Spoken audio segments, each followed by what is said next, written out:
I think a first test of this new Congress will be whether we can support a resolution in solidarity with Israel. This is a moment when Israel has a right to defend herself, and when what Israel is doing is in the interest of the Arab neighborhood. This could be looked at as a phase in a war against Iranian terror.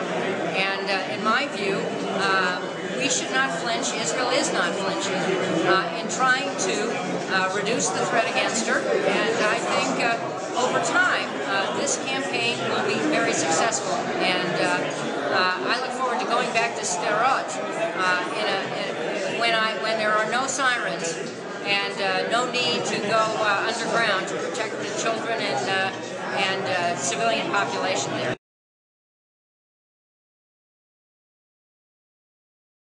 That it's unfair to criticize Israel for defending its own population and territory from the reckless attacks coming out of Gaza. They have every right to defend themselves, and that's what they're doing in this military incursion into Gaza, to stop those who are shooting at them.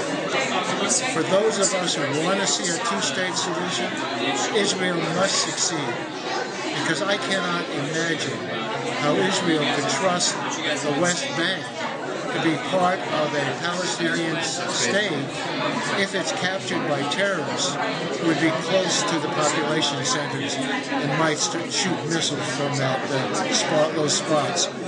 So I hope Israel will be successful. It has every right to defend itself, and by succeeding in stopping Hamas, we hope there can be a peace process that will lead to a secure, defensible Israel living side by side with a Palestinian state that will give a better life. I think Israel can always look to the United States for support, as we've seen from Democratic and Republican administrations in the past.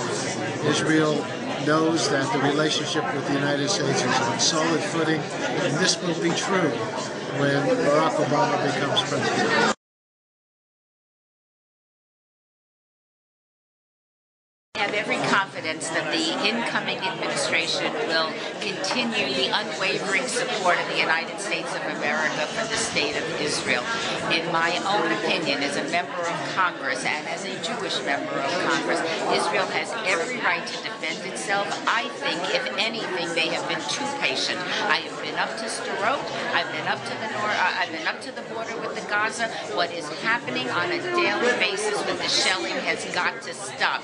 Israel has been patient, and they've waited, in my opinion, perhaps too long. They have every right to defend their citizens, and this is an appropriate and measured response to what I consider an untenable situation.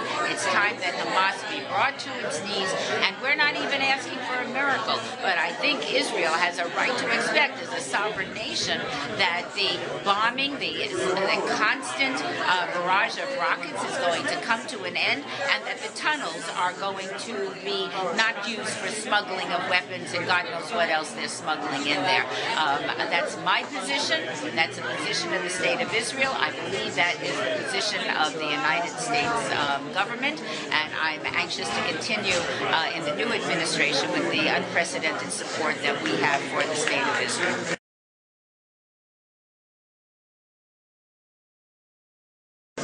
Over 7,000 missiles fired by Hamas. Hamas does not escape culpability for its evil just because most of those missiles were unsuccessful. Every one of those missiles was an attempted murder of an Israeli civilian. And we look forward to supporting Israel during its difficult time now.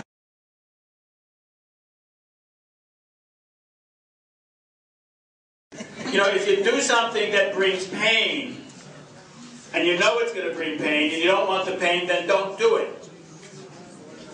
If you don't want being hit back, don't hit. That's really the message. And the world is very duplicitous in its approach, very anti-Semitic, and in this case, it's blame the victim. The Israelis shouldn't respond so strongly. Why don't we tell women who are victims of rape they shouldn't fight back too strongly, rather than you have the right to protect yourself with all the strength that you have and have an obligation to do so. Israel has that right to protect itself, and the world has to know that Jewish blood is no longer free.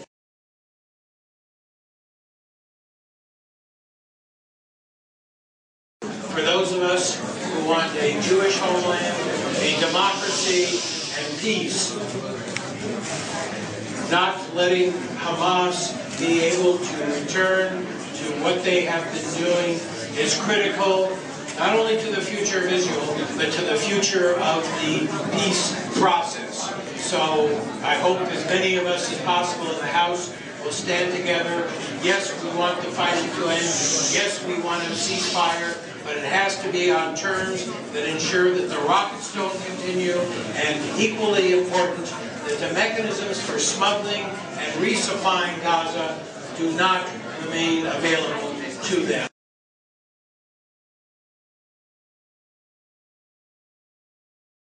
Many people grapple with concerns about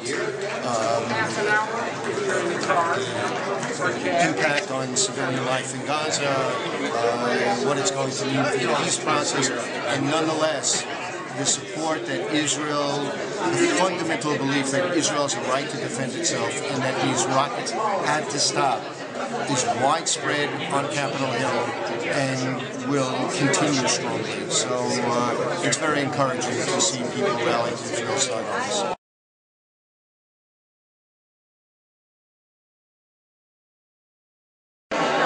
The congressional support for Israel, especially at these difficult times, is exceptional.